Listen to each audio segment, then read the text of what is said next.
গতকাল বিকেল থেকে আমাদের তেল শেষ হয়ে গেছে, তারপর তো যত গাড়ি আসছে তত গাড়ি আমরা ফেরত দিয়ে দিছি। এবং আজকে শুনলাম যে ধর্মঘট প্রত্যাহার হয়েছে।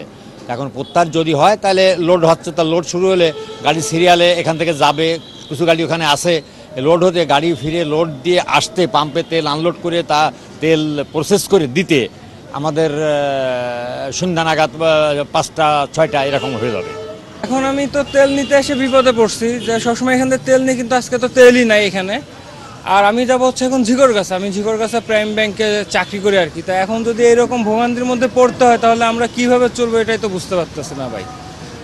এখন দেখা যাক কি করতে পারি। মোটরসাইকেলে তো তেলও না, এখন তো হয়তো বা মনে হয় অর্ধেক রাস্তা আমার হেঁটে যাইতে হবে ঠেলে নিয়ে, না হলে অন্য কোনো ব্যবস্থা করতে হবে। এখন শুনলাম যে ধর্মঘট করছে ডিপো থেকে, ওই শ্রমিকরা তেল নাই। এখন আমাদের তো চলতে হবে। আপনাদের কাছে আমাদের অনুরোধ, আপনারা এটা সরকারের পর্যায়ে পৌঁছায় দেন।